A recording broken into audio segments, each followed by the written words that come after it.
Assalamualaikum warahmatullahi wabarakatuh. Halo siswa kelas 4. Bagaimana kabar kalian untuk minggu ini?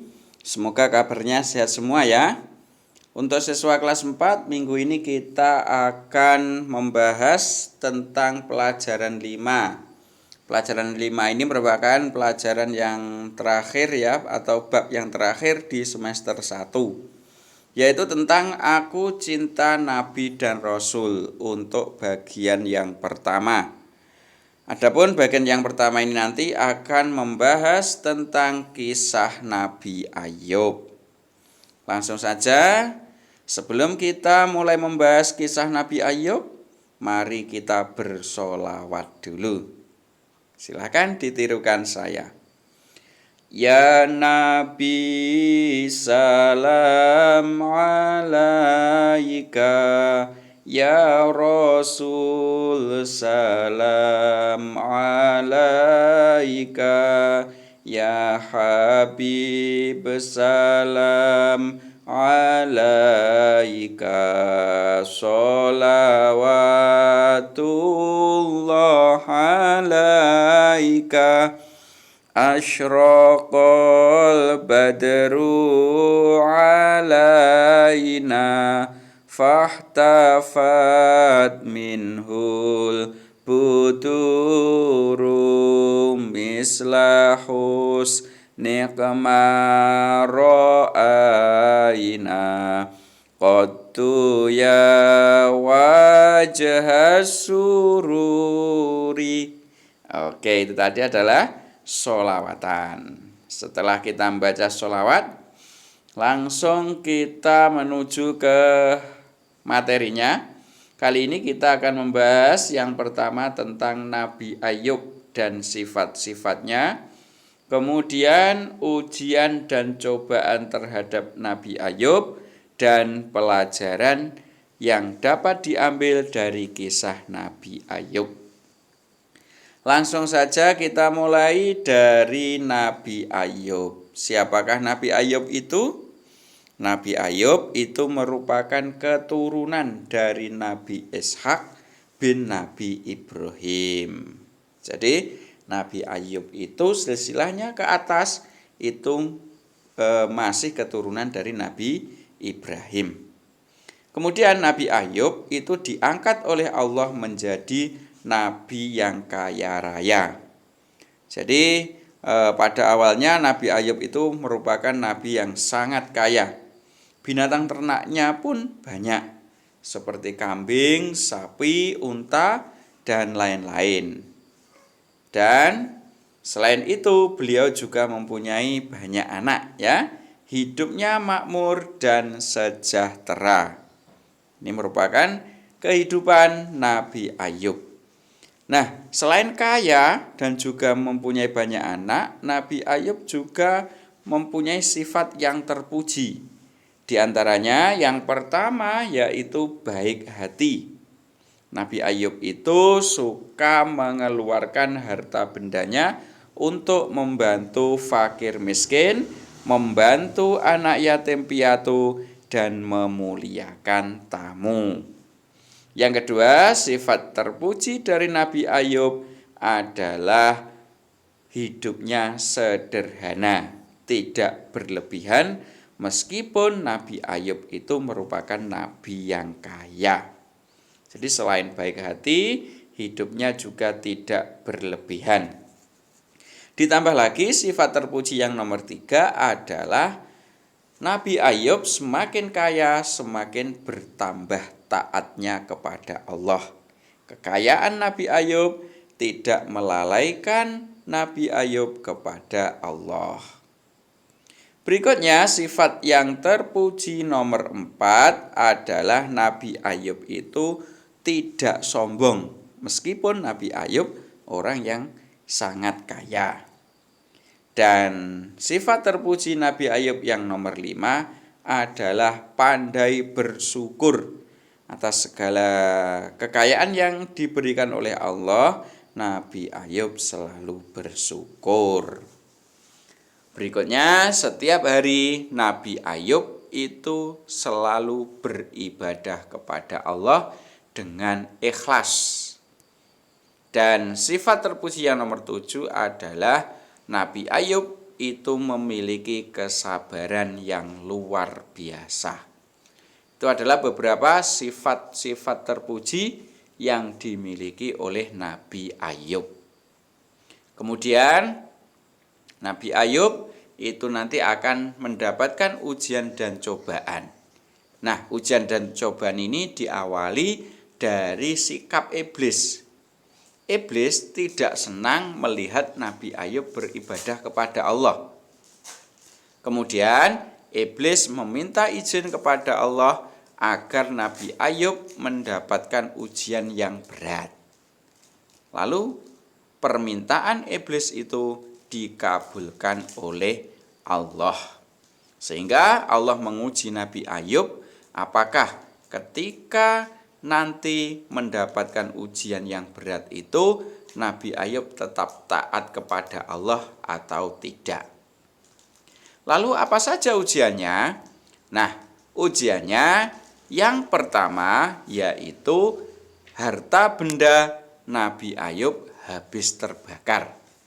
Jadi Nabi Ayub yang kaya raya, banyak sekali binatang ternaknya, kemudian oleh Allah diuji yaitu harta bendanya habis, semuanya terbakar.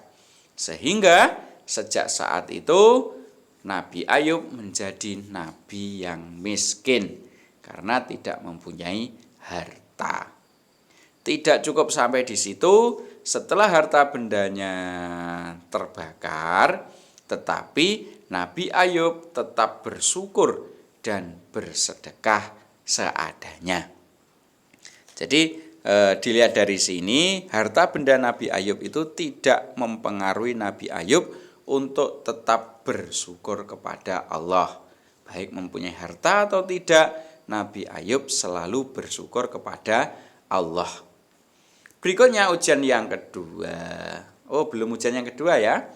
Kenapa Nabi Ayub kok selalu bersyukur kepada Allah? Karena menurut Nabi Ayub, orang miskin yang bersedekah itu lebih mulia di sisi Allah. Sudah miskin tapi mau bersedekah, itu adalah sangat mulia di sisi Allah.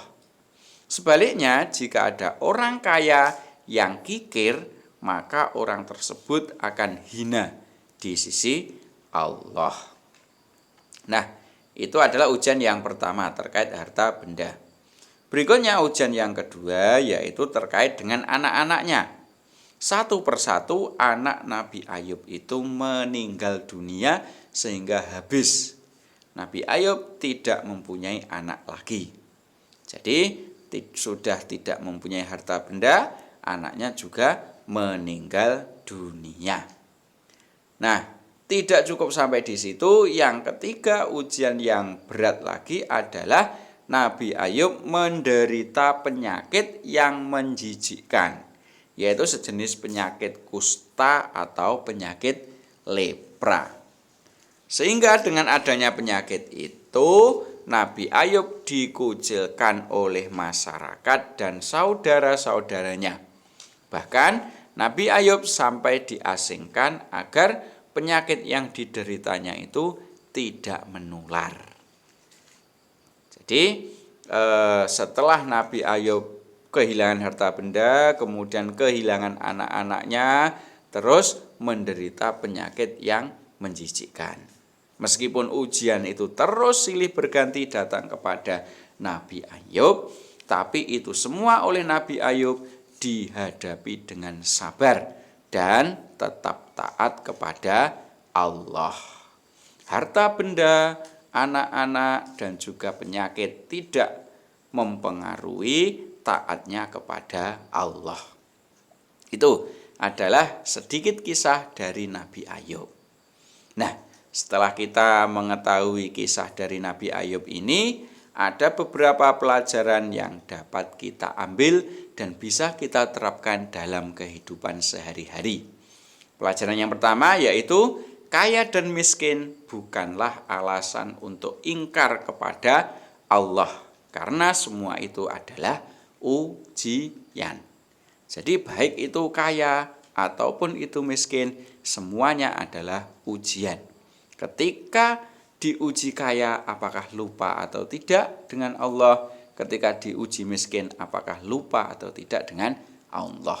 Dan ini Nabi Ayub sudah berhasil mengatasi ujian tersebut. Maka dari itu, apapun kondisi kita, baik kita menjadi anak orang kaya maupun kita menjadi anak orang miskin, maka kita harus tetap taat kepada Allah. Kemudian pelajaran yang kedua yaitu ketika kita kehilangan sesuatu yang berharga, maka kita harus sabar karena semua itu adalah titipan. Jadi semua yang kita miliki saat ini itu hanyalah titipan dari Allah. Suatu saat titipan itu pasti akan diambil oleh Allah. Jadi kalau kita kehilangan, maka kita harus tetap sabar.